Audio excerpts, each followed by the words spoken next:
வாராகி, அதாவது நம்ம வந்து ஒவ்வொரு நவராத்திரியுமே இப்போ இங்கே வந்து மொத்தம் 5 நவராத்திரிகள் இருக்கின்றன. அந்த 5 நவராத்திரியில் வந்து நம்ம 4 நவராத்திரி தான் பிரதானமாக நம்ம வந்து கொண்டாடிக்கிட்டு இருக்கோம்.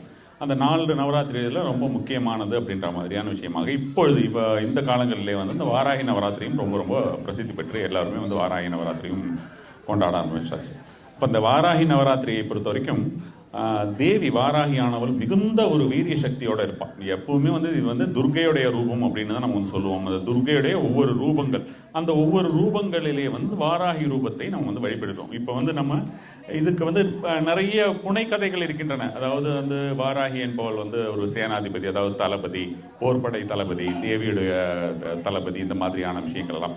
ஆனால் அவள் வந்து தேவி கிட்ட இருந்து தான் வந்தவளை, தேவியுடைய இன்னொரு பாகம் அப்படிங்கிற மாதிரியான ஒரு விஷயமாக நம்ம வந்து சொல்லலாம். அப்படி தேவி வந்து பல்வேறு பாகங்களை, ஒரு சகசிர பாகம்னு சொல்லுவாங்க, அதாவது கிட்டத்தட்ட 1000 பாகங்களாக அவள் வந்து பிரிந்து தனித்தனியாக ஒவ்வொருவருக்கும் ஒவ்வொரு விதமான ஒரு பணியை கொடுத்திருக்கிறார் அப்படிங்கிறது. நம்ம வந்து மகாமேரு பார்த்தீங்கன்னா தெரியும், ஒவ்வொரு ஸ்டெப் பை ஸ்டெப்பாக இருந்து கடைசியில் அந்த பிந்துவில் போய் முடியும். அது மாதிரி அந்த ஒவ்வொரு ஸ்டெப் பை ஸ்டெப்பாக நம்ம தாண்டி போயிட்டு ஒவ்வொரு தேவதைகளாக தாண்டி அந்த அல்டிமேட் அப்படின்ற மாதிரியான ஒரு தேவியை நாம் அடைவதற்கு அவ்வளோ ஒரு படிகள் கடக்க வேண்டும் அப்படின்றது தான். அந்த ஒவ்வொரு படியை கடக்கும் பொழுது நாம் வந்து நம்மளுடைய ஆசைகள் எல்லாம் விட்டு விலக்கி ஒவ்வொரு விஷயங்களாக விலக்கி மேல் கடைசியில் அந்த இடத்துக்கு போகும்போது நம்மளுடைய தேவை என்னவாக இருக்கும் அப்படின்னு பார்த்தோம்னா, நமக்கு வந்து நம்மளுடைய ஒரு இல்லற வாழ்க்கையிலே நமக்கு எந்த மாதிரியான ஒரு கடன் பிரச்சனையோ பணமோ எந்த விஷயங்களாக இருந்தாலும் அந்த கடைசி நிலைக்கு நாம் போகும்பொழுது நம்மளுடைய மனம் நமக்கு அந்த தேவி மட்டும் இருந்தால் போகிறோம், எனக்கு வேறு எதுவுமே வேண்டாம் அப்படிங்கிற மாதிரியான ஒரு நிலை வந்துவிடும். நமக்கு எவ்வளவோ ப்ராப்ளம்ஸ் அந்த மாதிரியான ஒரு விஷயங்கள் வீட்டில் இருந்தால் கூட அதெல்லாம் எதுவுமே தோணாது. ஸோ அந்த மாதிரியான ஒரு நிலை, இந்த நிலைக்கு வந்து சீக்கிரமாக எட்டுவதற்கு உண்டான ஒரு காலம் அப்படின்னு பார்த்தோம்னா இந்த நவராத்திரி காலம். அதனால தான் நவராத்திரி காலங்களிலே கண்டிப்பான முறையிலே வந்து இந்த துர்க்கை வழிபாடு, இந்த வாராகி நவராத்திரினா வாராகி வழிபாடு அப்படின்ற மாதிரியான ஒரு விஷயம் சொல்ல வேண்டும். கண்டிப்பான முறையில் எல்லோரும் போகணும். இந்த வாராகி நவராத்திரியை பொறுத்த வரைக்கும் முக்கியமாக தேவிக்கு வாராகி நவராத்திரியில் ஏதாவது கோயிலில் உட்காந்து, அதாவது வாராகி கோயிலில் உட்கார்ந்து சொன்னீங்கன்னா ரொம்ப ரொம்ப விசேஷம் என்று ஒரு மந்திரம் கொடுக்கப்பட்டிருக்கிறது. அது நவராத்திரி காலங்களிலே அதிகமாக சொல்லுவார்கள்.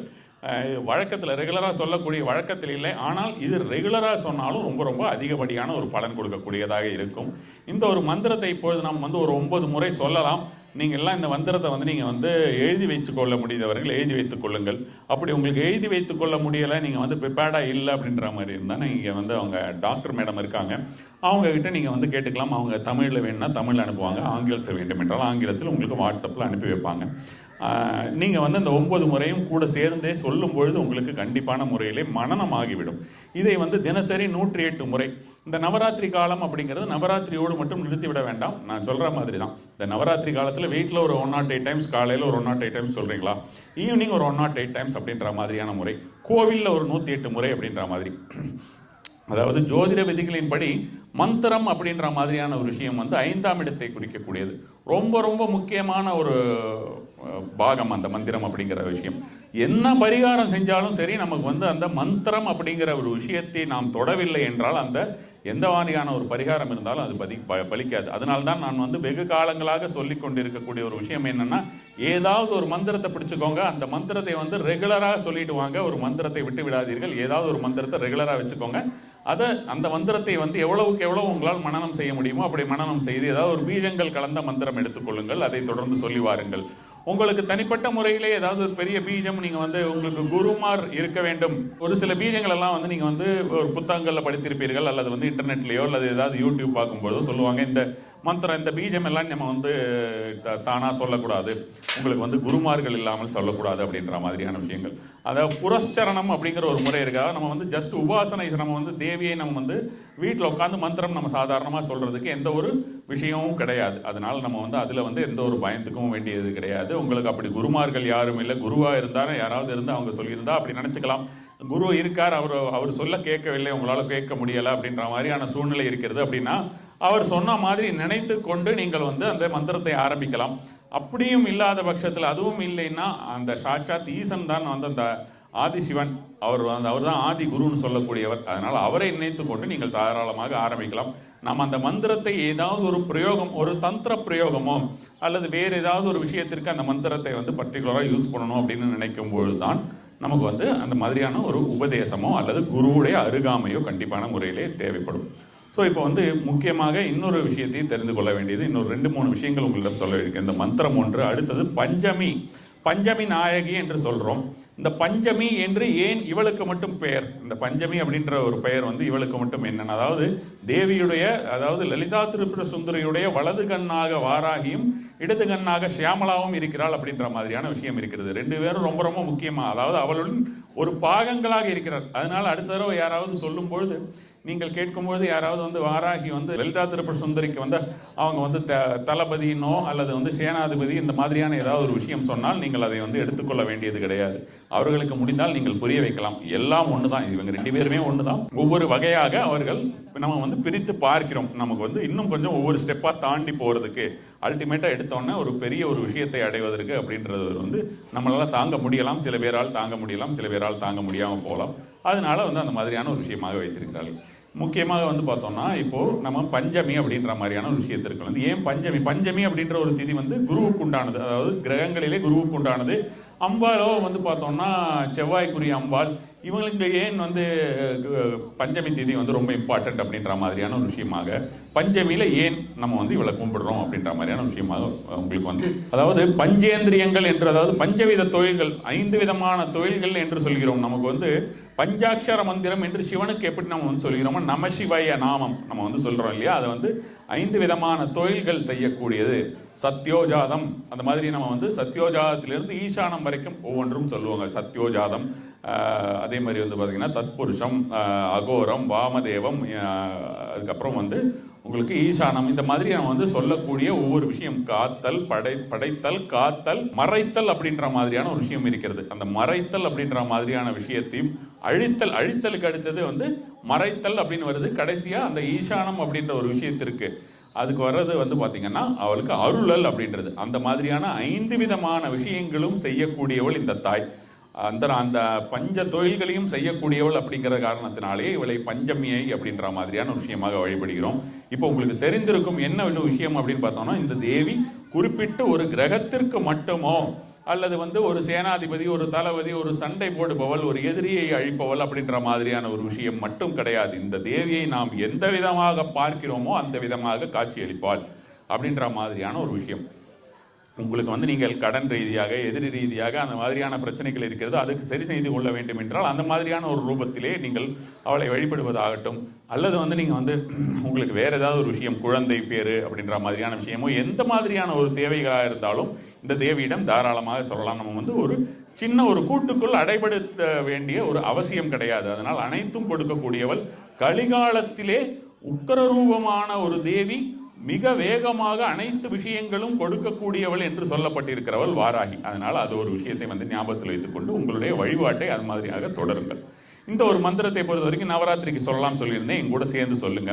முதல் தடவை உங்களுக்கு அப்படி கிடைக்கல அப்படிங்கிற மாதிரி நினைச்சாலும் நீங்கள் 2வது முறை 3வது முறை பேசுங்கள். கண்டிப்பான முறையிலே அதற்கு உண்டான பதில் உங்களுக்கு வந்து சேரும். உங்கள் மனதிற்குள்ள அவளுடைய பதில் உங்களுக்கு கிடைத்திருக்கும். இதை வந்து நான் வந்து இந்த இடத்திலே வந்து நான் அவளை வச்சுக்கிட்டு இருந்தது ஒரு 4 மாதம் அவளை வைத்து பல்வேறு விதமான பூஜை புனஸ்காரங்கள் எல்லாம் செய்து வந்தோம், ஹோமங்கள் செய்து வந்தோம் நம்மளோட ஆபீஸ்ல. அந்த ஒரு காரணத்தினால மட்டும் நான் சொல்லலை. அதே போல் இங்கே நம்ம வந்து பிரதிஷ்டை பண்ணியிருக்கோம் அப்படின்ற மாதிரியான விஷயத்துக்காகவும் சொல்லலை. இங்கே இருக்கிறவ வந்து இந்த தேவி வந்து கண்டிப்பான முறையிலே ஒரு ஸ்பெஷல் தான். இப்போ நம்ம வேற ஒரு வாராயோ வேற ஒரு இடத்தில் கூட நம்ம வந்து வைக்கிறதான ஒரு எண்ணம் இருக்கிறது. இன்னொரு அஷ்டபுஜ வாராகி வேற ஒரு இடத்துலையும் வைக்கிற மாதிரியான எண்ணம் எல்லாம் இருக்கிறது. அப்படி வைத்தாலுமே இந்த ஒரு தேவி வந்து அவள் வந்து கூடயே இருந்து பேசக்கூடியவள். அதனால இவ வந்து ஸ்பெஷல் தான் கண்டிப்பான முறையில். இன்னொரு வந்து பார்த்தீங்கன்னா, இந்த தேவியை பொறுத்த வரைக்கும் ஃபர்ஸ்ட் நவராத்திரி, அந்த முதல் நவராத்திரி, அதாவது கும்பாபிஷேகம் முடிந்து முதல் நவராத்திரி, சில விஷயங்கள் சூஷ்மமாக நம்மளுக்கு வந்து ஆல்ரெடி சொல்லி வைத்திருக்கிறார்கள். சூஷ்மமாக சொல்லி வைத்திருக்கிறார்கள் அப்படின்னு பார்த்தோன்னா பெருசாக மறைக்கலாம் இல்லை. நிறைய பேர் வந்து நினச்சிக்கிட்டு இருக்காங்க அதை மறைச்சிருக்காங்கன்னு. ரொம்ப ரொம்ப வெளிப்படையாக சொல்லியிருக்காங்க, ஆனால் அதை நம்ம புரிஞ்சுக்க மாட்டேன்றோம். ஒவ்வொரு கிரந்தத்திலையுமே நிறைய விஷயங்கள் கொடுத்துருக்காங்க. ரொம்ப ஈஸி லிவிங்னு சொல்லுவோம். அந்த ரொம்ப ஈஸியாக இருக்கக்கூடிய ஒரு வாழ்க்கை முறையை நாம் அமைத்துக் கொள்ளாமல் அதை வந்து ரொம்ப கடினப்படுத்தி கொள்கிறோம் அப்படின்ற மாதிரியான விஷயமா. அது மாதிரி ரொம்ப ரொம்ப ஈஸியான விஷயங்களை சொல்லிட்டு போயிட்டாங்க. அதை வந்து நமக்கு வந்து அதை கேட்டுக்கிறதுக்கோ அதை தெரிஞ்சுக்கிறதுக்கு அந்த மாதிரியான ஒரு விஷயத்தை நம்மளால் வந்து அதை டீகோட் பண்ணி பார்க்கணுன்னு அவசியமே இல்லை. அதை நார்மலாக படித்து விட்டு நம்மளுடைய ஜென்ரலாக அந்த காமன் சென்ஸ்னு சொல்லுவோம் இல்லையா, அதை யூஸ் பண்ணி அந்த காலத்தில் மக்கள் என்ன செய்திருக்கிறார்கள் என்பதை யோசித்து பார்த்தாலே நமக்கு வந்து போதும். அது மாதிரியான விஷயங்கள் எல்லாம் சொல்லியிருக்கிறார்கள்.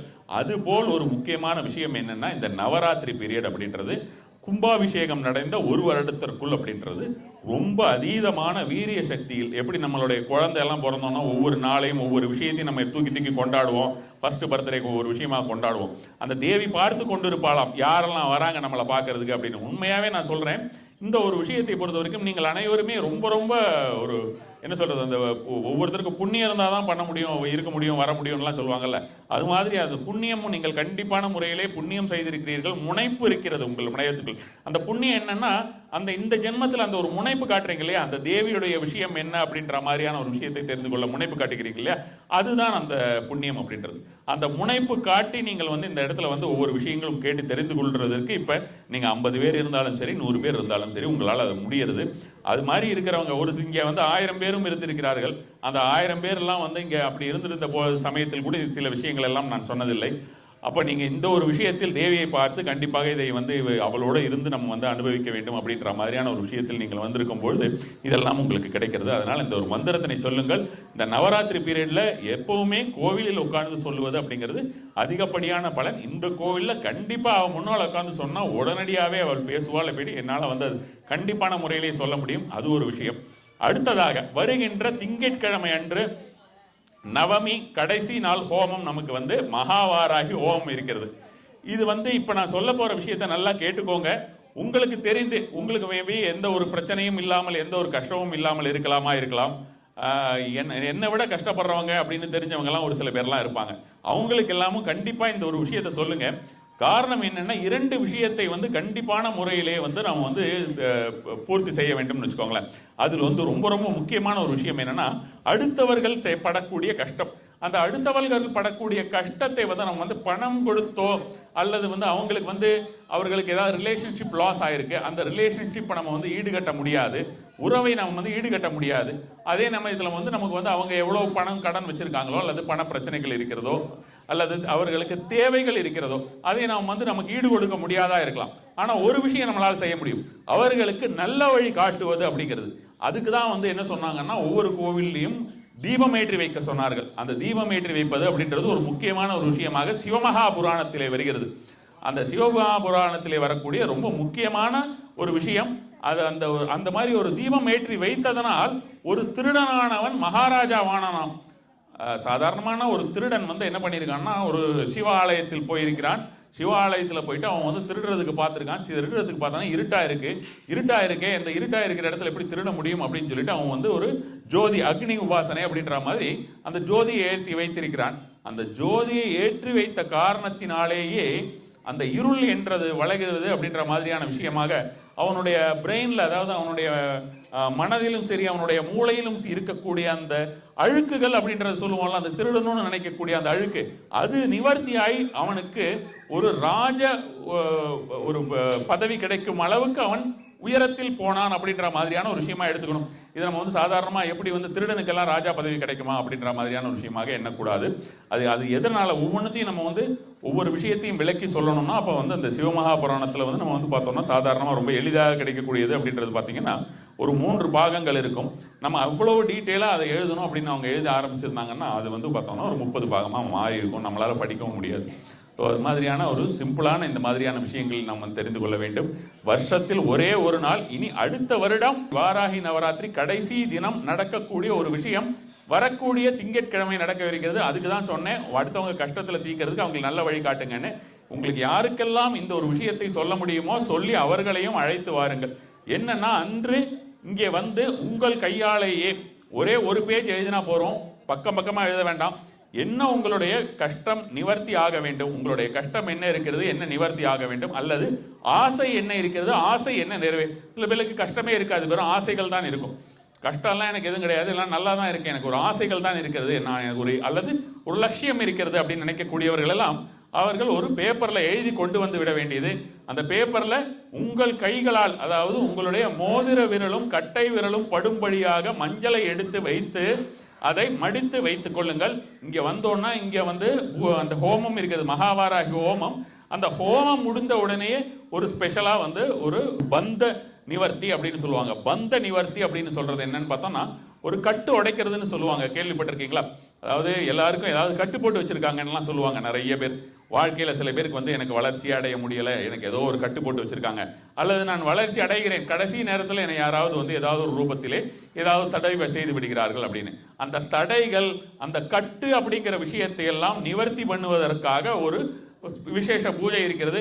உங்கள் எவ்வளவு பேர் வரீங்களோ, நீங்க வந்து 500 பேர் வந்தாலும் சரி, 100 பேர் வந்தாலும் சரி, 10 பேர் வந்தாலும் சரி, அல்லது 10,000 பேர் வந்தாலும் அனைவருடைய கோரிக்கைகளுமே அன்றை எடுத்து அத்தனை பேருக்குமாக வைத்து அந்த விசேஷ பந்த நிவர்த்தி அப்படின்னு சொல்லக்கூடிய அந்த கட்டுக்களை நிவர்த்தி செய்யக்கூடிய ஒரு நாளாக அந்த ஒரு நாள் அமைய போகிறது. அதை செய்துவிட்டு அந்த பேப்பர் அப்படியே உங்ககிட்டே கொடுத்துருவோம். அந்த மஞ்சள் இருக்கு இல்லையா, அந்த மஞ்சளை நாங்கள் எடுத்துப்போம். அந்த மஞ்சளை வந்து உங்களுடைய கஷ்டங்கள் தீர்வதற்காக பிரத்யேகமாக ஒரு விதமாக அதை வந்து ஒரு தாந்திரிக முறையாக அதை நம்ம யூஸ் பண்ணுவோம்னு வச்சுக்கோங்களேன். அந்த பேப்பரை நீங்கள் என்ன பண்ணணும் அப்படின்னு பார்த்தீங்கன்னா, வீட்டுக்கு எடுத்துகிட்டு போயிட்டு அந்த பேப்பரை வந்து வீட்டு கொல்லைப்புறத்திலோ பாத்ரூம்லேயோ டாய்லெட்லேயோ அல்லது வந்து பால்கனி தான் இருந்தால் அங்கேயோ வச்சு எரிச்சு கழுவி விட்டுட வேண்டியதுதான். இதுக்கு எதுக்கு வேணாலும் எழுதலாம். நீங்கள் வந்து ஒரு கடனாக இருந்தாலும் சரி, கடனுக்காகவும் எழுதலாம், வேற என்ன ஒரு ப்ராப்ளம் இருந்தாலும் சரி, அல்லது ஆசை இருந்தாலும் அந்த ஒரு விஷயத்திற்காக எழுதலாம். கண்டிப்பாக உங்களுடைய விரலாலேயே அந்த மஞ்சளை வைத்து பண்ண வேண்டியது. இங்கே வந்து நீங்கள் வந்து வச்சு கொண்டு வந்ததுனாலும் சரி, இங்கே வந்து உட்காந்து எழுதினாலும் அது வந்து இன்னும் கொஞ்சம் சீக்கிரமாகவே பலிதம் தரும்னு வச்சுக்கோங்க. அந்த மாதிரியான ஒரு நாள் அடுத்த வரக்கூடிய, அதாவது திங்கட்கிழமை அன்று நவமி அன்று இருக்க போயிருது. அதே போல் அந்த நாளில் வந்து பார்த்தோம்னா எல்லா இங்கே சுற்று வட்டார பரிவார தேவதைகள்னு சொல்லணும். ஆக்சுவலாக அதை வந்து அம்பாளுக்கு சுத்தியும் வந்து பார்த்தோம்னா மகா காளி கூட இருக்காங்க. அவங்கள பரிவார தேவதைன்னு சொல்ல முடியாது, அவர்கள் பிரதான தேவதைன்னு தான் அவங்கள சொல்லணும். பிரதான தெய்வம் அவர். அவளுக்கும் சரி எல்லோருக்குமே வந்து பிரத்யேகமாக அன்று கலச அபிஷேகங்கள், அதே போல் வந்து கலச பூஜை எல்லாமே இருக்குது. ரொம்ப ரொம்ப விசேஷமாக இருக்கும். அன்று வடுக பைரவ பூஜை, அதே போல் வந்து சுவாசினி பூஜை எல்லாமே அந்த நாளில் இருக்கிறது. அதனால் வந்து அதை பார்க்கறதுக்கே மிகப்பெரிய ஒரு புண்ணியம் செய்திருக்க வேண்டும் அப்படின்ற மாதிரி தான். அதனால் கரெக்டாக நீங்கள் 3 மணிக்கு வந்துடலாம். இப்போ வெயிலில் கூட உங்களுக்கு பார்த்தீங்கன்னா இந்த இடத்துல பெருசாக வெயில் தெரியாது, ஷெல்டர்லாம் போட்டிருக்கு. அதனால் கண்டிப்பாக அடுத்த ஒரு நாளை வந்து, அதாவது இந்த திங்கட்கிழமை அன்று வருவதை மிஸ் பண்ணிடாதீங்க எந்த ஒரு காரணத்து கொண்டும். அது மாதிரி நீங்கள் நெக்ஸ்ட் டைம் வந்து அந்த மாதிரி ஒரு பேப்பரில் எழுதி இந்த மாதிரியான ஒரு விஷயமாக இங்கே வைக்கிறது அப்படின்றதுக்கு, அல்லது அதற்காக பூஜை செய்கிறது நிறைய இடத்துல வைக்கலாம். இப்போ பார்த்தீங்கன்னா ஆஞ்சநேயர்கிட்ட கூட வச்சுருக்காங்க. நான் வெளியில் கூட ஏதோ ஒரு இடத்துலலாம் கேள்விப்பட்டேன், அந்த மாதிரி அவங்க ஏதோ மனசில் எழுதி அந்த இடத்துல வச்சுட்டு போகிறாங்க. அதெல்லாம் வந்து அந்த கோயிலில் ஒவ்வொரு இடத்துல எழுதி வச்சுட்டு போகிற மாதிரி தான் இருக்கும். அதற்கான பூஜைகள் எல்லாம் எதுவுமே நடக்காது. இதற்கு வந்து இந்த ஒரு கோயிலை பொறுத்த வரைக்கும் நவராத்திரியுடைய கடைசி நாள் ஒவ்வொரு வருடமுமே நீங்கள் எழுதி கொண்டு வரக்கூடிய, நான் சொல்லும் முறையில் கொண்டு வரக்கூடிய அந்த ஒரு விஷயத்திற்கு பூஜைகள் நடத்தி அந்த பந்த நிவர்த்தி அப்படின்ற மாதிரியான ஒரு விஷயம், அந்த கட்டு உடைக்கக்கூடிய ஒரு சம்பவம் அப்படின்ற ஒரு விஷயம் வந்து கண்டிப்பாகவே நடக்கும். லேட் ஆகும். நீங்கள் உங்களுக்கு வேறு ஏதாவது வேலை இருந்தால் அதெல்லாம் நீங்கள் வந்து சொல்லிட்டு வந்துருங்க. நைட்டு வந்து 8 மணி 9 மணி ஆகும் அப்படின்றது, அதற்கு தயாராக வாருங்கள். அதாவது மிகப்பெரிய ஒரு விஷயத்தை நாம் வந்து அடைய போகிறோம் அப்படின்ற மாதிரியான ஒரு நிலையில் இருக்கும்பொழுது கண்டிப்பாக நம்ம வந்து எவ்வளவு டைம் இருந்ததுனாலும் அது ஒரே ஒரு நாள் ஸ்பெண்ட் பண்ணுறதை பற்றி, அதுவும் தெய்வம் கூட தான் ஸ்பெண்ட் பண்ண போகிறோம். நம்ம வந்து வேறு ஏதாவது ஒரு கேளிக்கைகளுக்காக ஸ்பெண்ட் பண்ண போகிறது கிடையாது. அதனால் அதற்கு தயாராக வாருங்கள். கண்டிப்பாக அந்த நாளில் நீங்கள் இங்கேருந்து வெளியில் போகும்பொழுது உங்களுடைய 100% உங்களுடைய மனம் வந்து நாம் வந்து நமக்கு இருக்கக்கூடிய ஒரு தேவைகளோ அல்லது வந்து கஷ்டங்களோ அதெல்லாம் நிவர்த்தி ஆகிதான் இனிமேல் கூடிய சீக்கிரம் நிவர்த்தி ஆகிவிடும் என்ற நம்பிக்கை 100% உங்களுக்கு வந்திருக்கும். அந்த நம்பிக்கை இல்லாமல் அந்த கவலை அப்படின்றது வந்து அதுக்கப்புறம் உங்களுக்கு இருக்காது. நிம்மதியான தூக்கம் வரும். உங்களுக்கு வந்து கண்டிப்பான முறையிலேயே அந்த விஷயங்கள் வந்து ஒவ்வொரு விஷயங்களும் நீங்கள் அந்த மாதிரியான விஷயங்கள் எழுதியிருக்கிற விஷயங்கள் எல்லாமே வந்து உங்களுக்கு பூர்த்தி ஆகிவிடும் அப்படின்றத என்னால் கண்டிப்பான முறையிலே சொல்ல முடியும்.